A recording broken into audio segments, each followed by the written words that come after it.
Episode 139 couple dance. विधि ने बिना पीछे देखे उस आवाज को पहचान लिया। उस आदमी की आवाज ने विधि की रातों की नींद उड़ा रखी थी। मोहित पीछे मुड़ा और उसने उस आदमी को देखकर पहचान लिया। मिस्टर कपूर, अब आप कुछ कहना चाहते हो?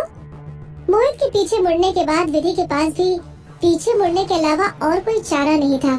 उस किडनैपिंग वाले इंसिडेंट के बाद विधि पहली बार आरव कपूर को अपने सामने देख रही थी। चमचमाते हुए झूमर की लाइट के नीचे आरव के चेहरे की शेप चाकू जैसी तीखी थी। अपनी अकड़ और हैंडसमनेस के साथ आरव कुछ कदम आगे बढ़ा और चुपचाप विधि की तरफ देखने लगा। लेकिन सिर्फ आरव के देखने से ही विधि को डर और प्रेशर महसूस होने लगा। आरव के डर की वजह से विधि का शरीर अकड़ने लगा। उसे अंदाजा नहीं था कि आरव को अपने इतने पास देखने से उसका शरीर उसका साथ देना बंद कर देगा। अभी कुछ देर पहले चोपड़ा अंकल और उनकी बेटी से बात करते हुए विधि के चेहरे पर जरा भी फिक्र नहीं थी। हालांकि आरव को देखते ही विधि के माथे पर पसीना आ गया। विधि के हाव भाव देखकर मोहित ने अंदाजा लगा लिया कि विधि की हालत सही नहीं है और इसीलिए मोहित ने उसको प्रोटेक्ट करने के लिए अपना एक कदम आगे बढ़ाया और उसके सामने खड़ा हो गया। आरव और विधि के बीच का आई कांटेक्ट टूटने की वजह से आरव की नजर मोहित से मिली। हालांकि उसने ज्यादा रिएक्ट नहीं किया। तुम दोनों यहाँ से ऐसे ही चले जाओगे? आरव बड़बड़ाया। मैं पहले भी बता चुका हूँ, विदुषी की तबीयत खराब है। मोहित चिढ़ते हुए बोला। अच्छा, तो इनका नाम विदुषी है? आरव ने विधि का नाम जानते हुए भी लोगों के सामने उसका नाम दोहराया और उसके करीब जाकर उसे ढंग से देखने लगा। What a coincidence! जो डीवा अब इस दुनिया में नहीं रही, मैं भी उसे विदुषी बुलाता था। उस बड़े से हॉल का लग्जूरियस ग्लास डोर खुला हुआ था और गर्मियों की ठंडी हवा विधि के चेहरे पर पड़ी। हालांकि उस हवा में कुछ अलग था। उस समय विधि को कुछ इम्पॉसिबल महसूस हुआ। उसे लगा जैसे कि आरव ने विदुषी को देखकर उसकी पास्ट और प्रेजेंट लाइफ के बारे में पता लगा लिया हो और वो अब मोहित से बोलकर विधि को वापस मांग लेगा। तुम्हारी विधि पहले ही मर चुकी है। विधि ने टाइट से मोहित का हाथ पकड़ लिया और धीरे धीरे कांपने लगी। विधि की बात सुनकर आसपास खड़े हुए लोगों की सांसें रुक गई। क्या ये लड़की पागल है? ये आरव कपूर से ऐसे कैसे बात कर सकती है? इसे तो अच्छी तरह पता होना चाहिए कि आरव चोपड़ा फैमिली के लोगों की तरह नहीं है। आरव कपूर इस शहर की सबसे ज्यादा पावरफुल फैमिली का हेड है, या फिर शायद पूरे देश की सबसे पावरफुल फैमिली। और शायद आरव कपूर के नेचर के बारे में तो बताने की जरूरत है ही नहीं। काफी लोगों ने तो अपने दिल में विदुषी के लिए प्रेयर करना शुरू कर दिया था। उन्हें लगा था अब विदुषी आरव कपूर के हाथ से नहीं बचने वाली। विधि भी जानती थी कि उसने अपने वर्ड्स के साथ कुछ जल्दबाजी कर दी है। उसने कुछ पलों में आरव की आंखों में आग को जलते हुए देख लिया था। विधि बहुत ज्यादा डर गई थी और उसने खुद को मोहित के पीछे छुपा लिया। अगर मोहित ने उसका हाथ नहीं पकड़ा हुआ होता तो शायद विधि अपने दोनों पैरों पर आरव के सामने खड़ी नहीं रह पाती। पिछले जन्म में आरव की कैद में 1 साल रहने की वजह से विधि इस जन्म में भी आरव से खौफ खाती थी। आरव को अपने सामने देखकर विधि ऐसे छुपने की कोशिश करती थी जैसे कोई चूहा बिल्ली से छुपता हो। विधि के सफेद हुए चेहरे को देखकर आरव की आंखों में लगी हुई आग धीरे धीरे गायब हो गई। उसके अलावा तुम ऐसी पहली इंसान हो जिसने मुझसे इस तरह बात करने की हिम्मत की है। आरव बोलते हुए रुका। नहीं, तुम्हें मैं अपनी विधि के साथ कंपेयर नहीं कर सकता। बेशक अगर वो मुश्किलों में फंस जाती थी, लेकिन उसकी आंखों में कभी डर नहीं था। आरव के एक्सप्रेशन बदल गए और उसके चेहरे पर उदासी आ गई, जैसे कि वो अपनी यादों में कहीं खो गया हो। विधि चुपचाप खड़ी हुई थी। उसकी पिछले जन्म में आरव की कैद में फंसने से पहले विधि का नेचर बिल्कुल डेयरिंग और एरोगेंट था। बेशक अगर वो किसी के सामने कुछ गलत भी कह देती थी तो वो अपने कॉन्फिडेंस के साथ खड़ी रहती थी। और अपनी पिछली लाइफ को कंपेयर करते हुए इस जन्म में विधि पहले जैसी बिल्कुल नहीं थी। हालांकि विधि ने राहत की सांस ली। बेशक आरव उससे नफरत करेगा, लेकिन कम से कम वो उसे फिर से कभी विधि नहीं समझेगा। वो खुश थी क्योंकि उसकी सच्चाई के बारे में किसी को कुछ नहीं पता था।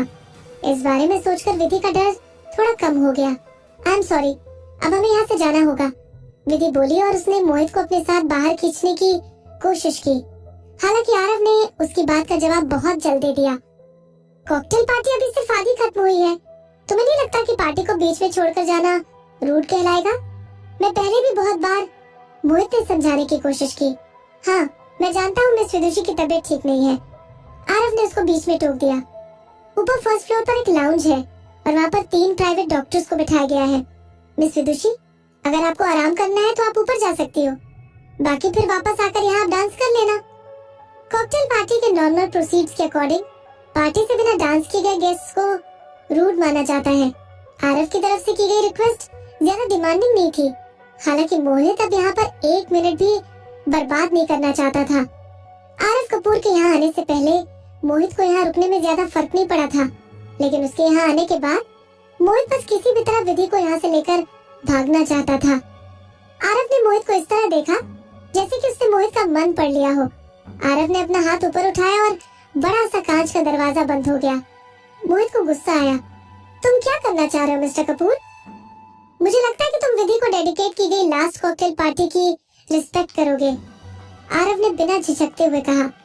दीवा विधि का नाम सुनकर काफी गेस्ट ने आरव की बात से अग्री करते हुए अपना सर हाँ में हिलाया।